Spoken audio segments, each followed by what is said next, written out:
Welcome to the thrills, and she certainly brings the chills. Today, we're looking at the insidious immortal, Mother Gothel. Gothel may lack offense, but she is adept at manipulating her rivals and making life difficult for everyone else. She works from the shadows and is particularly predatory towards princesses. Since she's working behind the scenes, she remains stealthy. This means that hitting her with a direct effect causes her opponent to banish a card from their hand. Finally, she loves making her opponents choose between several bad options. It's not enough that her rivals are in a bad situation, it's their own fault because they put themselves in that spot. Meanwhile, let's skip the drama and stay with Mama by looking at her character card. Like most characters, Gothel can move 2 spaces, provide a hand size of 2, and hit for 2 damage. Her health points stand at a low 7 and her victory points are at a 6. This puts her right in line with Stitch and places a target on her back. If she can't stay stealthy, then she'll be in for quite a fall. Don't forget it, you'll regret it, cause Mother knows best. With it, a rival reveals the top card in their deck. If it matches a character next to Gothel, that summoner has a choice. Either banish it, or Mother Gothel gains 1 stealthy.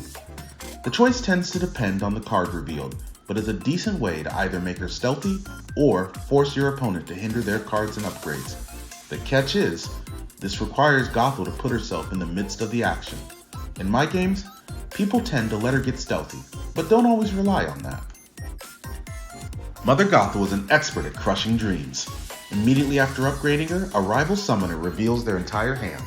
Then she gets to banish up to 2 cards that belong to the same character. If you had a plan centered around a particular character, this will likely destroy their options. Not only is it rare to remove 2 cards from someone's hand, but you get to choose which 2. Worried about Dragon Form or Magical Mob? Not anymore. How do we find these cards? We just listened for the sound of complete and utter betrayal and followed that.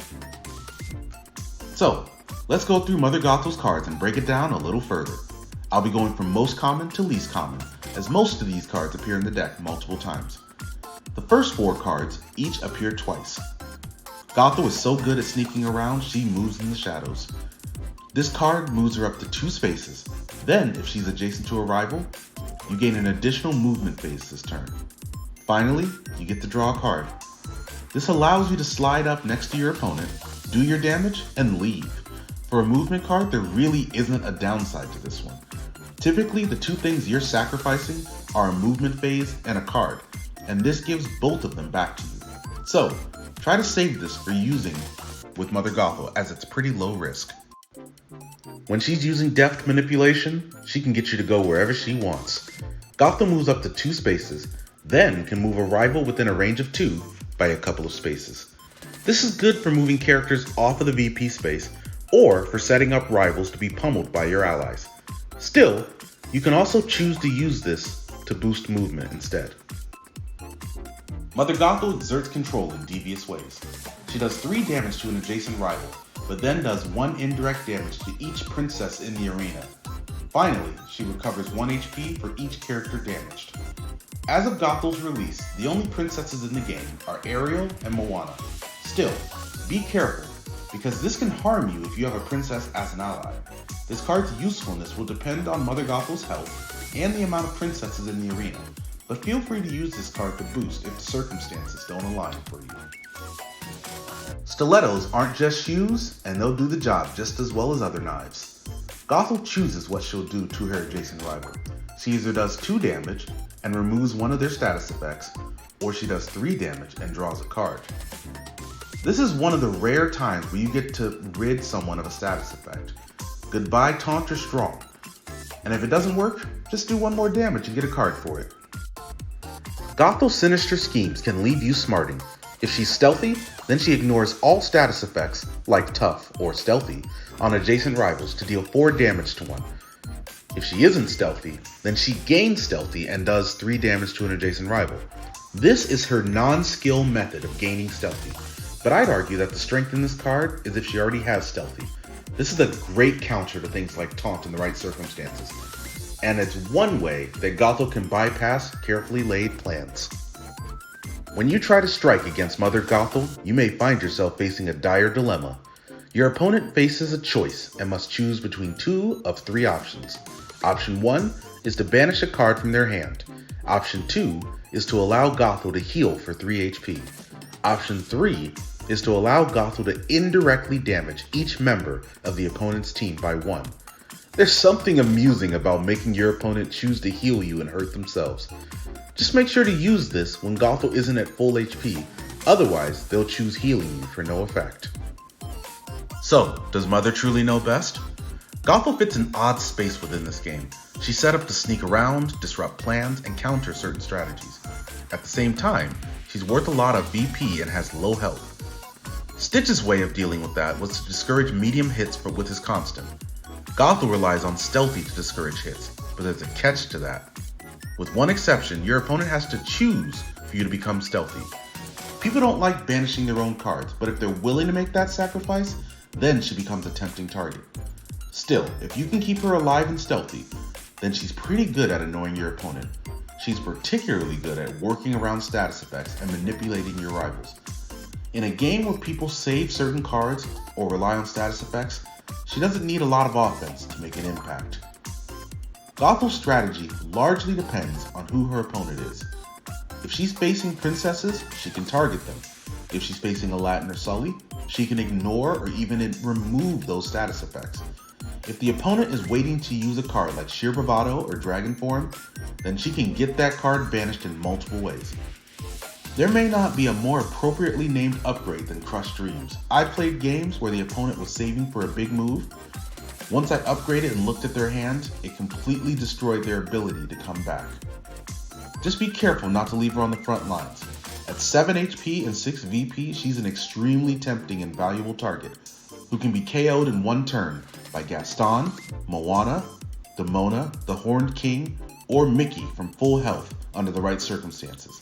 However, if she's stealthy, it'll at least come with a cost to their hand size.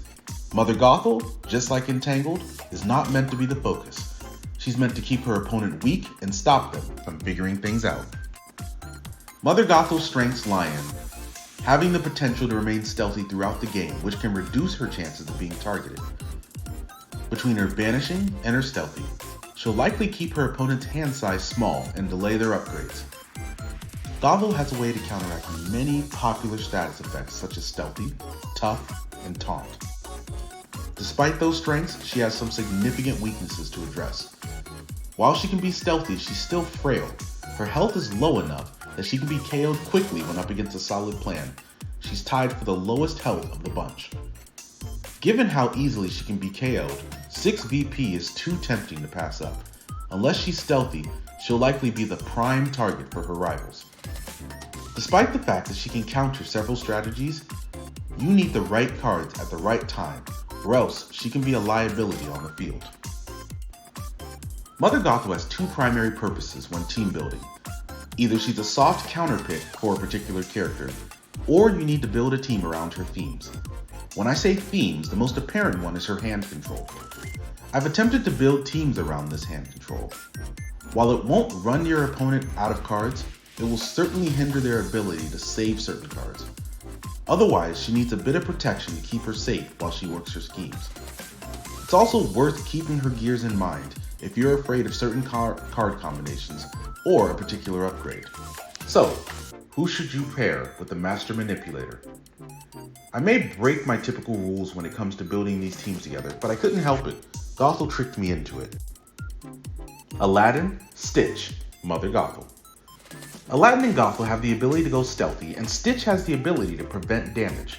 If you can find a way to get all three going, and that's easier said than done, then you'll leave your opponent with no good targets.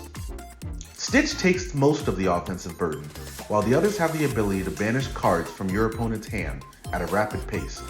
This team brings the chaos. Let me be clear though that this group is more for fun and following a theme than strictly looking for the best chance at winning. I say that because they're generally a bit frail as a group. The main issue you'll run into is that both Stitch and Gothel are worth 6 VP and 7 HP, so they're a bit frail if left undefended. Still, you can do a lot of disrupting while your opponent tries to KO you. Mother Gothel, Sully, Jack Skellington.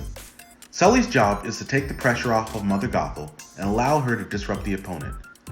Jack has the ability to move around status effect tokens as needed to keep Sully taunted or to keep Mother Gothel stealthy while making others too afraid to stay close.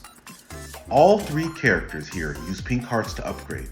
Typically I avoid that, but under this plan, you should prioritize Sully or Jack depending on where things stand. That's our breakdown of Mother Gothel. Thanks for joining us. Make sure to stick around for the next breakdown, but until then, you want me to be the bad guy? Fine, now I'm the bad guy. See you next time.